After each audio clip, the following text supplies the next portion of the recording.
Dan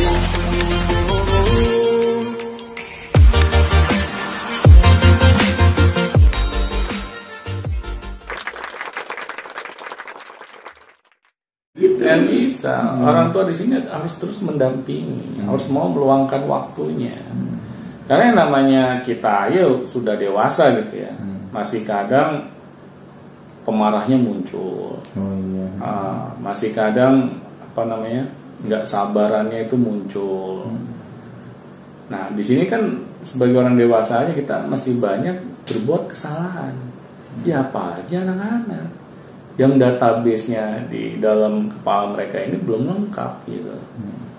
Nah, kita lah di sini harus mau mendampingi, melihat, mengobservasi apakah anak-anak kita ini sudah mengimplementasikannya atau belum. Ya sesuai dengan kemampuan mereka, sesuai dengan usianya mereka. Apakah mereka sudah menjadi sosok yang lemah lembut ketika berkata-kata. Ya kayak saya aja gitu, misalnya anak saya berkata-kata kasar, ya saya harus tegur.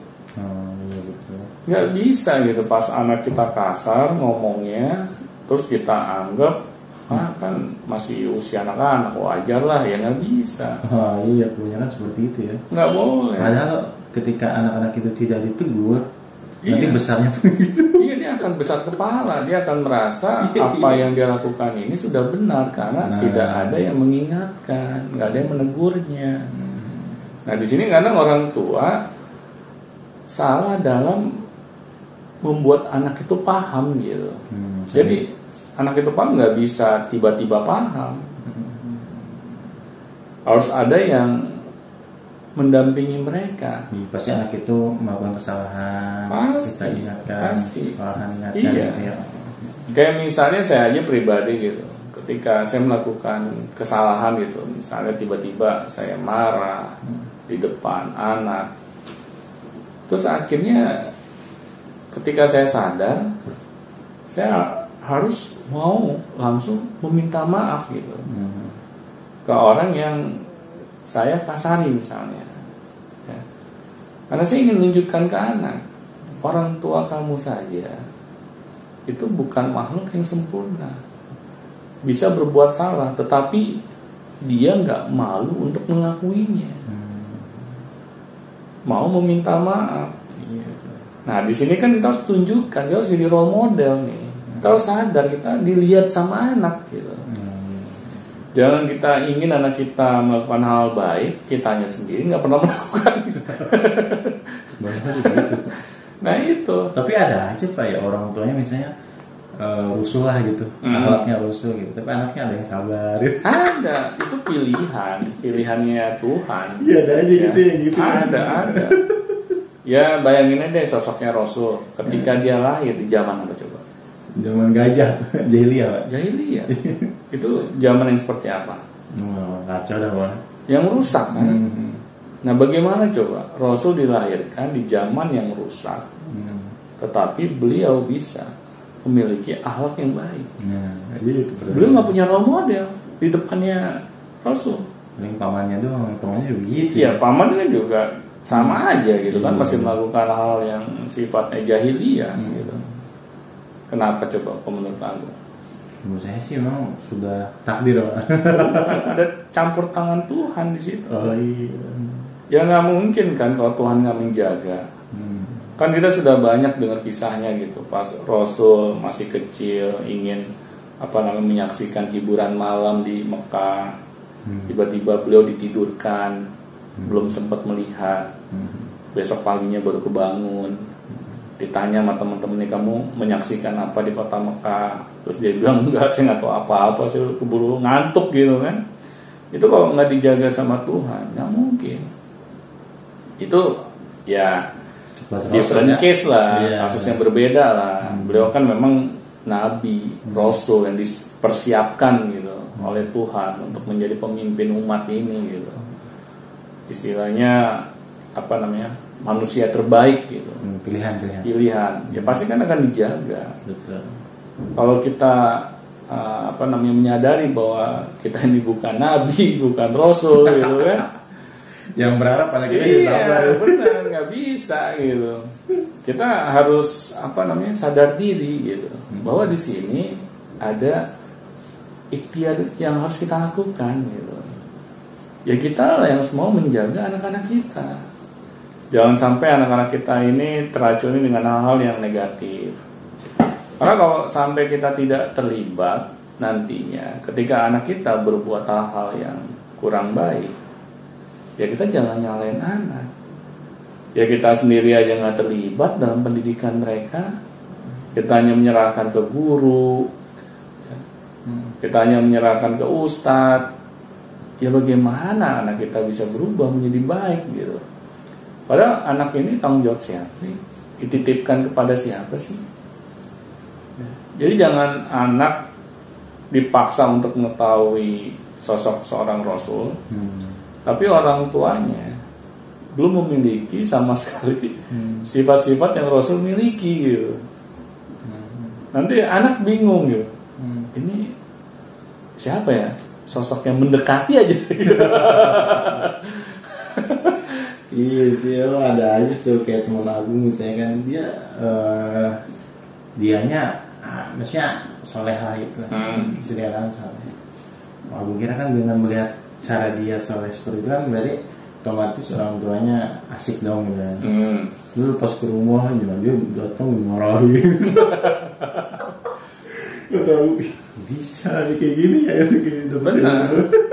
Karena ada nih kisah Rasul nih yang saya sangat menyentuh gitu, bahwa Rasul pernah gitu ya mencium anak kecil, saya lupa apakah dia cucunya atau orang lain gitu ya.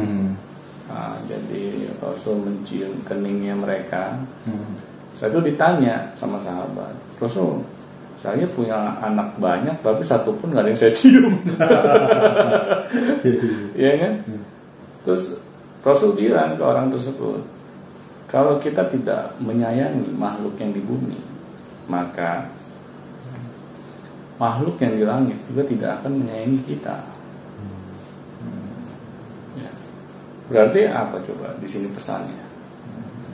Bahwa apa yang makhluk langit lakukan, yaitu sesuai dengan apa yang kita lakukan. Kalau kita melakukan hal-hal yang baik, ya itu juga yang akan makhluk langit lakukan. Nah, jadi di sini kan Rasul berpesan gitu. Kita ingin diperlakukan seperti apa, maka kita harus melakukan hal seperti itu terlebih dahulu. Ya, terus memperlakukan orang seperti itu. Iya. Nah, di sini kan kita juga harus melakukan hal yang sama kepada anak-anak kita. Misalnya kita ingin anak-anak kita menjadi anak-anak yang lemah lembut, ya kita harus lemah lembut duluan. Jadi anak kita ini memiliki contoh yang disebut lemah lembut itu seperti apa sih? Gitu. Apalagi kalau dari kecil ya Pak ya? Iya. Banget tuh. Benar. Jadi misalnya anak kita nih membaca Sirah Nabawi, terus di situ Nabi sering diperlihatkan sosok seorang yang lemah lembut. Nah, anak harus melihat wujud nyatanya di dalam kehidupan sehari-hari itu seperti apa sih gitu, sifat lemah lembut ini gitu. Nah, orang tuanya lah yang harus menjadi sosok itu gitu. Karena kan harus orang terdekat gitu.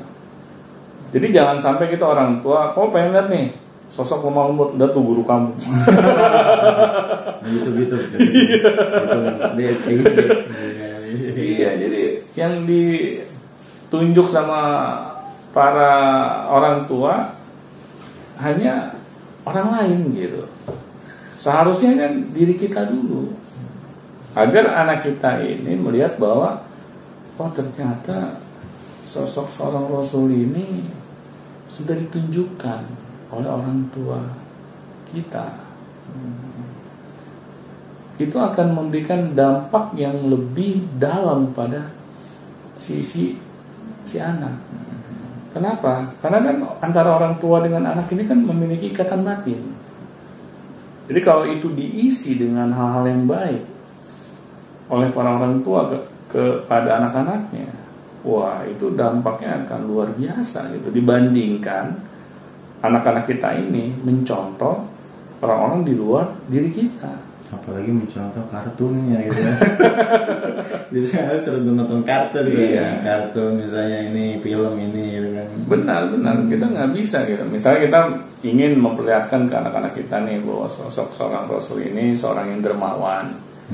Kita tunjukkan bahwa kita ini sebagai orang tua ada orang tua yang dermawan. Kita liatin ke anak, nih sosok dermawan itu seperti ini.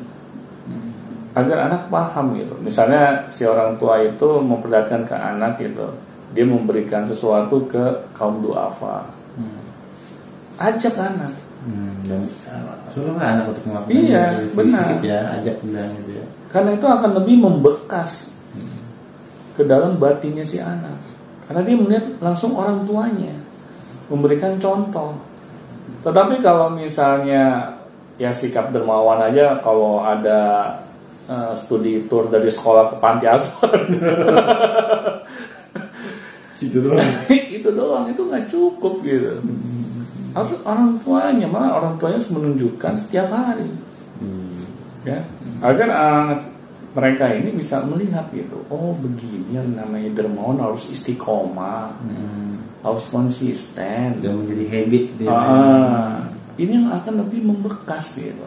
Itu pernah saya ceritakan waktu itu kisah ini ke viewers gitu. Saya lupa judul podcastnya apa. Oh ya, Parents as a Role Model kalau nggak salah. Saya pernah cerita bahwa anak saya tunjukkan gitu. Dia harus misalnya memberikan sesuatu kepada orang yang meminta-minta, dan akhirnya dia malah memaksa neneknya untuk juga melakukan hal yang serupa. Padahal saya nggak pernah nyuruh anak saya, kamu kalau jalan sama nenek juga melakukan hal ini. Saya nggak pernah berbicara seperti itu, menyuruh seperti itu saya nggak pernah sama sekali gitu. Tapi anak saya kok inisiatif gitu. Nah ini kan suatu hal yang nggak disangka-sangka. Fantastis ya. Tetapi ya alhamdulillah sesuatu hal yang positif yang berhasil kita berikan kepada anak. Jadi mau tidak mau kita harus mencontohkan teladannya terlebih dahulu. Benar. Ya, terima kasih Pak Doni yang nyuruh dahulu. Nggak cukup itu, misalnya mau kasetnya senilai 1 juta 2 juta itu kaset Rasul semua itu kagak ngaruh gitu Pak ya. Mending orang tua langsung lah meneladani dan mencontohkan kepada anak, dan sehingga anak menjadi mencintai Rasul dan meneladani Rasul dengan sepenuh hati. Oke, baik. Dan jangan lupa kalau ada pertanyaan silahkan langsung tanyakan saja di bawah kolom komentar, itu sudah ada disediakan WA, Telegram, dan ada link ini juga Pak, link apa namanya artikel ya, link artikel juga ya, blog blogspot dan juga ada link juga tentang email. Langsung aja tanyakan di sana, dan sampai jumpa di Biar Kristian selanjutnya. Sampai jumpa.